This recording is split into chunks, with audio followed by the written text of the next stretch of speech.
Hello, good morning, good evening, good afternoon, depending on where you are. Welcome to Linox TV. Today, in the emission of Tomorrow is Not Far, we're going to talk about planning, because for a better tomorrow, we need to plan.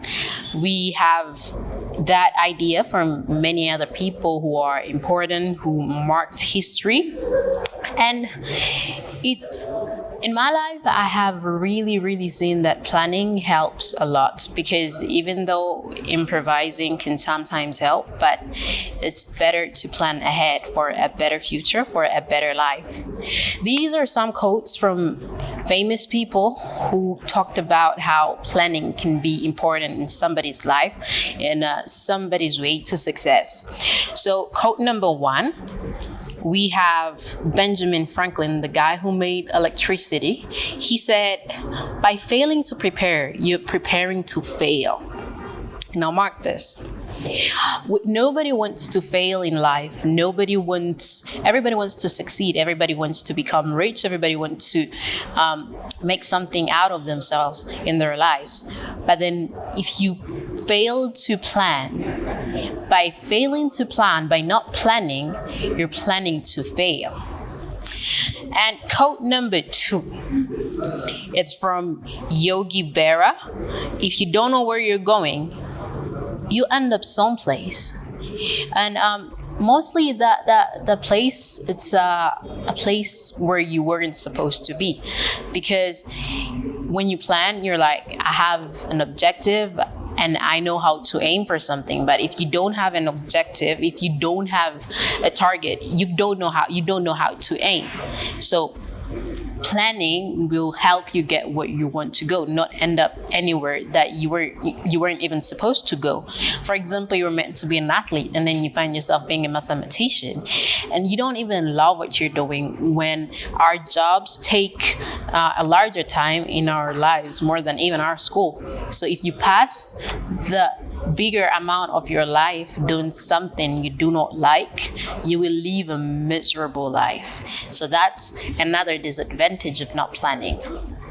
Code number 3 it's from Alan Lakin. It says, planning is bringing the future into the present so that you can do something about it now. There's some quotes that say that the past have already happened, so we can't change what happened. The future is unknown, and we can't do something about something that we do not know. We have the present. We can do something about the present. Well, for the present to affect the future, you need to plan. You need to plan so that the moment that you can control will affect the future that you do not know, but you have the right to turn it into something you want. And also another quote is from it was attributed to Abraham Lincoln. It says, give me 6 hours to chop down a tree, and I will spend the first 4 sharpening the axe. What this quote want to say is that as much as you can work, if you work without planning, you're more likely to not achieve what you wanted to do, because you need to have all the materials, how you're going to do the things and everything. Like, you need to know the bigger picture, but in details of what you're going to do. So you can say, oh, so you're telling us, hey, we need to plan, we need to do that for us to get better in life, to get somewhere in life. But our generation, the problem with our generation is that the former generation did not make the efforts to tell us how to do things. They always told us, you don't do this, don't do that, you got to do this, you got to do that. But they never told us the ways, the techniques to do what they told us not to do and what they told us to do. So I have a draft of how you can make your plan, like how to plan. Number 1, set clear goals. Write one by one exactly what you want to do.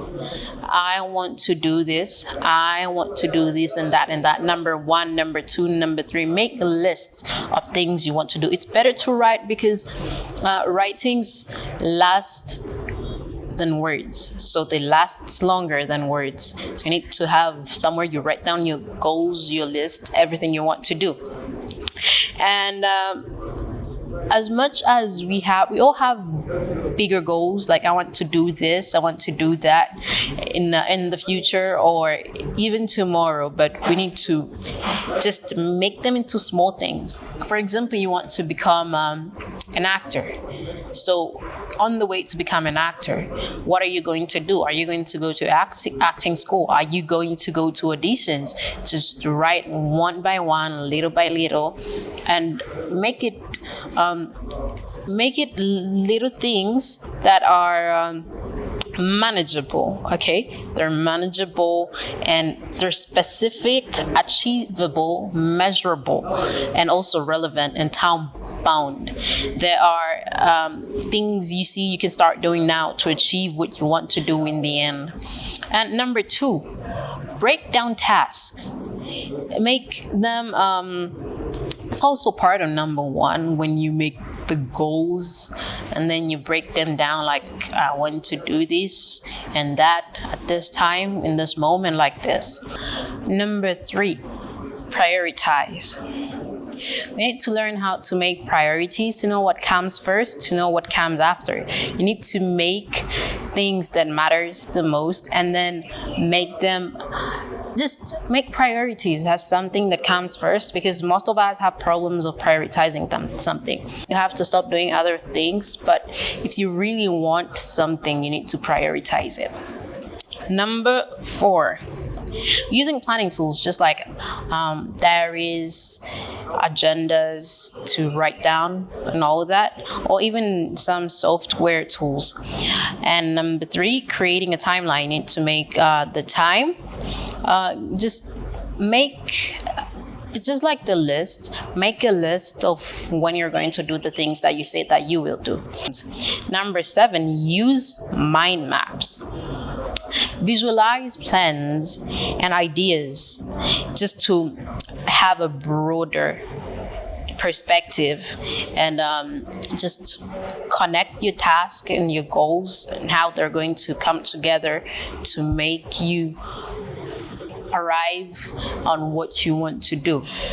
And number 8, identify resources.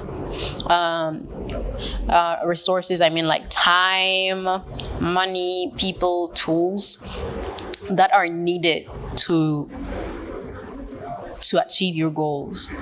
We need money, we need people, we need tools, we need everything. And you need to know the kind of things that you need, the amount of money you need to achieve your goal, the type of people you need to achieve your goal. Because most of the time, the people who succeeded in life, they at some point had connections with people who connected them to people who helped them get where they are today. And number 9, assess risks. Okay, we do know that not taking a risk is also a risk, but just identify potential risks. Like know what kind of things, barricades, obstacles that you will meet in the way on when you're. For example, if you want to do this, what risks are there? And identify how you can find solutions, strategies to those risks that you assessed. And number 10, seek feedback. Look for other people to. I know that most people will discourage you, but the same discouragement, at least when they're discouraging you, they can even give you ideas on what to not do. And you just keep on doing it, but then do it in another way. You don't have to stop, but you need feedback from other people, because a single mind cannot really succeed just like when there are other people who are involved. And number 10, we're on number 10. No, number 11. Number 11 is monitor and adjust. You need to check that what you set your mind on doing is really what you're doing, because we can just go and write like we're writing a novel, and then we didn't do what we promised ourselves that we're going to do. We need to do regular check-ins that you've done your routine, that you did the plan, that you followed your timeline, and everything. You need to monitor and check, and also adjust if you see that I've been doing this wrong, so you can adjust it. You can do it in another way and do it in a better way. Number 12, document the plan. Write down the plan to ensure clarity and consistency. It's also, when your plan is documented, it also helps to talk it to other people, to professionals that can help you to achieve your goal. And those are the 12 steps for planning. So let's all plan for a better future, for a better way to achieve our goal. And also, thank you for listening to us. Subscribe, like, share.